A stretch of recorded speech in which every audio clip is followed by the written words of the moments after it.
Hey, all you beautiful people of the Battlefield community, it's Moisty Noodle. A few days ago, Battlefield 2042 got revealed, and although many of our questions have been answered, some are still left a bit confused by a few things. One of those things being the idea of specialists. So what are specialists? Specialists replace the class system we used to have. Assault, Medic, Engineer, Support, Recon, they are no more. They've been replaced by the Specialist system. Basically, in simple terms, that has spread out the classes we used to have to more soldiers, aka specialists. For example, instead of the medic class having a defibrillator, med bag, noob tube, stim gun, and any other gadgets they might have, there are now specialists that will, well, specialize with each one of those gadgets I just listed. So now, we have a soldier, or specialist, for the defibrillator, med bag, stim gun, or whatever type of gadgets Battlefield 2042 has. They literally have taken the 4 original base classes we had in past Battlefield games and spread out the gadgets to more soldiers. Each specialist will also have their own perk that is unique to only that soldier. Think perks from the past Battlefield games or perks in Call of Duty. That's it. That's all they are. Another thing too is that there will be no restriction on what gun you can choose from. In the past, certain classes could only choose certain guns. For example, a support could select an LMG, and only a recon could choose a sniper. That restriction is no more in Battlefield 2042. No matter what specialist you play as, you can pick and use any gun in the game you want. Now let's go into detail about the 4 specialists they have revealed to us so far. First up is Webster Mckay. He's an ex-military lone wolf survivalist. Mckay is an ass kicker with a conscience. This Canadian-born assault soldier fights for the non-patrioted, non-pats for short, to make right a regret from his military days. He will have a grappling hook that attaches to surfaces, and when retracted, the player gets pulled towards the attach point. He also has a perk called Nimble that allows the player to move faster while aiming down sight. Webster sounds like the specialist that all the competitive and tryhard players are going to use. Next is Maria Falk. A veteran support, Maria Falk has a strong will that cannot be shaken by danger, fear, or rank. This skilled medic's primary motivation is to find her son David among the non-patrioted groups spread across the world.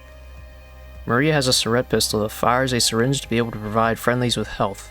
If it is fired at an enemy, it will do damage. Her perk is called Combat Surgeon. This allows the player to return down to allies at full health after reviving. When any other soldier revives you, you will not be at full health unless revived by Maria. Now, on to Boris. Boris is self-motivated and self-fulfilling. Boris seeks to acquire power and control in a chaotic world. This Russian-born engineer is a very experienced weapons expert on the task force, although his true attachment to the team is suspect. Boris has a SG-36 sentry system that automatically spots and engages enemy targets within a certain distance. This perk is that his turret will spot anyone that the sentry gun locks onto. The last specialist DICE have officially revealed so far is Casper. Casper is a recon soldier and a loner, and the unflappable, calm presence on the task force. An introvert, Casper does not make acquaintances easily, but his determination to fight for a better world is rock solid. Casper has an OVP recon drone that spots nearby moving targets and can disorient enemies by using EMP blasts.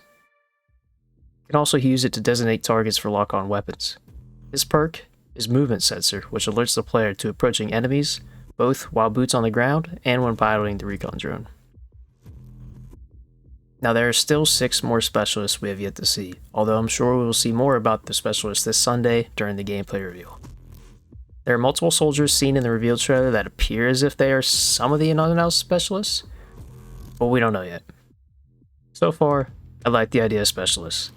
My only concern is that since there's not too much to choose from with each soldier, in terms of gadgets and perks, that they may become dry after a little while. Therefore, I believe DICE really needs to be pumping out new specialists as much as possible. One specialist a season just may be a little too slow in my opinion, with each specialist only having 1 gadget and 1 trait each. I think 2 new specialists for every season during the first year would be ideal, and then after a year or so, they can slow down and do 1 specialist a season, which we can assume is every 3 months. Aside from that, I am liking this route they are taking with the soldiers having a story for being in the war and driving the narrative of the game in multiplayer. It also appears as if we will be able to customize, at the least, the head, torso, and legs of your soldier, which is the same system we had in Battlefield 5. If you go back through the trailer, you can see a soldier with the same name patch, Espinosa, who has 2 different headgears at 2 different points in the trailer. Therefore, it's safe to assume that the bundles that you can buy through the live service and get through game can be split into 3 categories of clothing and used on any soldier you want. I hope. Dice please. Many are still a little confused with how specialists work, so hopefully this cleared the fog a little bit. Many of our remaining questions should be answered on Sunday. I was originally going to try and find all the specialists that have been unannounced within the trailer, but seeing that this Sunday that they should be announced through the raw gameplay and gameplay trailer, I figured there's just no point speculating whenever it's just a few days away. Anyways, I hope you enjoyed, and I will see you in the next one. Peace.